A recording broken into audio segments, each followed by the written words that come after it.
దిత్వా తుఫాను హెచ్చరికలతో నెల్లూరు సిటీలో మంత్రి నారాయణ సుడిగాలి పర్యటన చేశారు. వర్షాల వల్ల ఎలాంటి ఇబ్బందులు వచ్చినా స్థానిక తెలుగుదేశం పార్టీ నేతల దృష్టికి తెస్తే తక్షణ సహాయం అందిస్తామని భరోసా ఇచ్చారు. 13వ డివిజన్ ప్రణతి అపార్ట్మెంట్ వద్ద సైడ్ డ్రైన్ పనులను పరిశీలించిన మంత్రి పనుల్లో వేగం పెంచాలని ఆదేశించారు. గత ప్రభుత్వం ప్రజలను అభివృద్ధిని గాలికి వదిలేసిందని ఆరోపించారు. వాళ్ళు ఆపేసినటువంటి అభివృద్ధి పనులన్నీ తిరిగి చేపట్టామని మంత్రి తెలిపారు.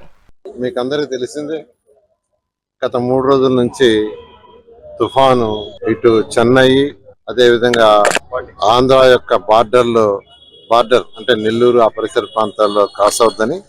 అయితే ఈ రోజు వస్తున్న దీని ప్రకారం ఏంటంటే అది పాండిచ్చేరి తమిళనాడు బార్డర్ మధ్య చేస్తుందని.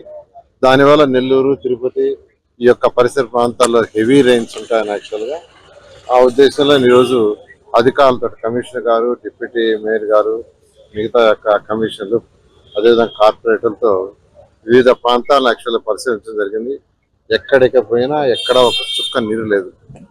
నిజంగా ఇంత చక్కగా సిల్ట్ జీతం కానీ డ్రైన్స్ని మెయింటైన్ చేసిన అధికారులందరినీ నేను ప్రత్యేకంగా అభినందిస్తున్నాను.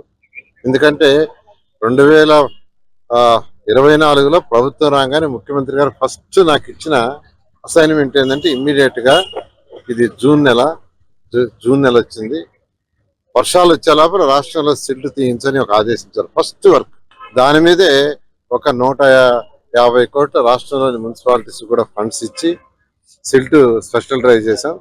దానివల్ల గత తుఫాను వల్ల ఎక్కడ కూడా ఇబ్బంది లేకుండా జరిగింది.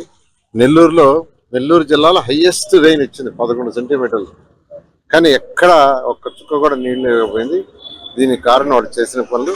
అంతేకాకుండా అనేకమైన పనులు ఈరోజు నెల్లూరులో యాక్చువల్గా డెవలప్ అవుతున్నాయి. ట్రైన్స్ అన్ని కరెక్ట్ గా ఉన్నాయా లేదా, ఈ మధ్య జరిగిన అభివృద్ధి పనుల వల్ల అన్ని సక్రంగా పోతున్నాయా లేదా అని పరిశీలన నిమిత్తం ఈరోజు వివిధ ప్రాంతాలు పరిశీలించడం జరిగింది.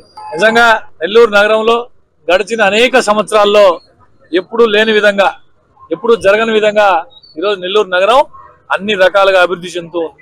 ఎంత పెద్ద తుఫాన్లు వచ్చినా ఎక్కడ చిన్నపాటి ఇబ్బంది లేకుండా ఇప్పుడు ఈరోజు మనం ఇక్కడ ఉన్నాం.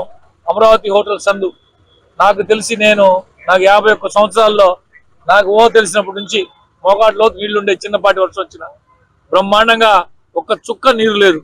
ఈ విధంగా పనిచేస్తున్నటువంటి నారాయణ సార్ గారికి నెల్లూరు నగర ప్రజలు అందరూ ఆశీర్వాదం ఇవ్వాలని చెప్పి మనస్ఫూర్తిగా కోరుకుంటూ, సహజంగా ఇటువంటి తుఫాన్లు వానలప్పుడు అంత పెద్ద స్థాయిలో రాష్ట్రంలోనే పెద్ద మంత్రి స్థాయిలో ఉండి తన నియోజకవర్గంలో ఎలా ఉంది, ప్రజలకు ఏమైనా ఇబ్బందులు అని పరిశీలన చేస్తున్న మంత్రి గారికి మీ అందరి ఆశీస్సులు, భగవంతుడి ఆశీస్సులు ఉండాలని చెప్పి కోరుకుంటూ